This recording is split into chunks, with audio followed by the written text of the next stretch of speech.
Hello friends, welcome back to our channel.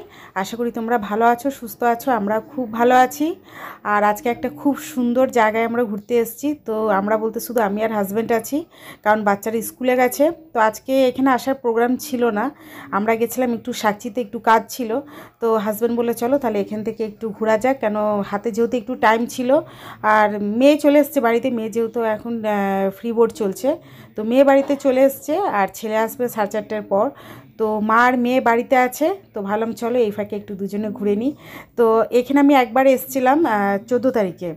তো 14 তারিখে, এই মাসের 14 তারিখে, মানে জানুয়ারির 14 তারিখে এখানে খুব ভালো মেলা লাগে। তো ওই মেলাতে একবার এসেছিলাম। আর আজকে এসেছি। তো এমনি রোডের ধারে তো যাওয়া আসা হয়ই, কিন্তু কোনোদিন এইভাবে নেমে এখানে এইভাবে ঘুরিনি। তো আজকে এসেছি, খুব ভালো লাগছে। আর এখানে ঘুরবারও জায়গা আছে, বা যদি কেউ এখানে পিকনিক করতে আসে পিকনিকেরও জায়গা আছে, বা যদি কেউ এখানে বসে আড্ডা দিতে চাও আড্ডারও জায়গা আছে। তো এখানে হনুমান মন্দির আছে, শিব মন্দির আছে। চলো তোমাদেরকে একটু দেখিয়ে দিই।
আর মেন রোড থেকে কিন্তু অনেকটা নিচে আমরা চলে এসেছি। তো নামার সময় তো নেমে গেছি, এখন ভাবছি কি করে অত উঁচুতে উঠবো। মানে মেন রোড থেকে কিন্তু অনেকটা নিচে আছে জল। তো এত নিচে জল থাকে না, আর বর্ষাকালে কিন্তু জল অনেকটাই উপরে উঠে যায়। যেহেতু এখন শীতকাল, তো জল অনেকটা নিচের দিকে আছে। আর এখানে সব থেকে ভালো দৃশ্য হচ্ছে, দেখো ভোলে বাবা জলের মধ্যে আছে। তো এখানে অনেকে চান ঠান করে নিয়ে নদীর জল দিয়ে ভোলে বাবাকে স্নান করায়। তো খুব ভালো লাগছে। আর এক মহাজন দেখো নৌকোর মধ্যে বসে গেছে। তো নৌকোয় ভেবেছিলাম চাপবো, তো যে চালাবে সে নৌকোর মধ্যে ছিল না, তাই আজকে নৌকোর মধ্যে বসা হলো না। তো আমার অবশ্য নৌকোর মধ্যে বসতে খুবই ভয় লাগে। মানে আমি নৌকো বলো জাহাজ বলো, আমি একদমই চাপতে আমার ভালো লাগে না। মানে যতটা আনন্দ লাগে তার দ্বিগুণ ভয় লাগে। তো ভয়ের কারণে আমি একদমই নৌকোতে চাপি না। তো হাজব্যান্ড আর আর যেহেতু আজকে ছিল দুজনে চাপতাম, কিন্তু যে নৌকো চালায় সেই নেই। আর মাঝখানে দেখো ওখানে বসে নিয়ে ছিপ দিয়ে মাছ ধরছে, দেখতে দারুণ লাগছে। তো নিচ থেকে দৃশ্যটা খুবই সুন্দর, খুবই দারুণ। যারা যারা জামশেদপুরে আছো একবার কিন্তু এখানে এসে দোমোহানিতে ঘুরে যাবে। হ্যাঁ, তোমাদের জায়গাটার নাম বলে দিই, এই জায়গাটার নাম হচ্ছে দোমোহানি। তো এখানে না জানুয়ারি মাসের 14 তারিখে খুব বড় মেলা লাগে, মানে এখানটায় না, পুলের ওই সাইডে, মানে রোডের ওই সাইডে খুব বড় মেলা লাগে। তো মেলায় এসছি, কিন্তু আমি দোমোহানির এত নিচে আমি কোনোদিনও নামিনি। তো দুজনে বসে একটু সেলফি টেলফি তুলে নিলাম, একটু ফটো তুলে নিলাম। যাই হোক, নৌকায় ঘোরা হোক বা না হোক, নদীতে নৌকায় বসতে তো হবেই।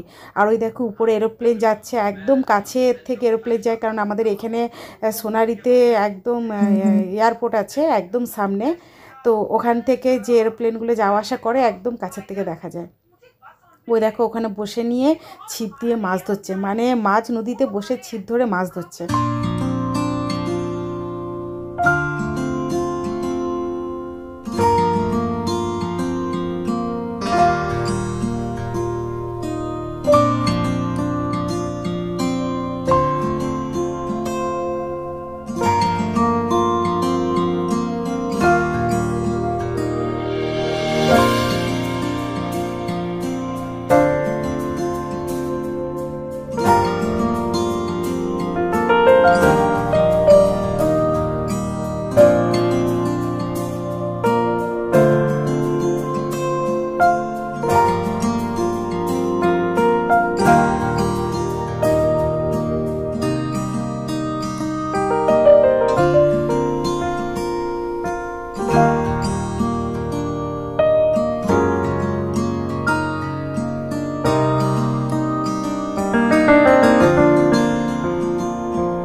আর নদীতে যখন এসছি জলেতে একটু নামতেই হয়।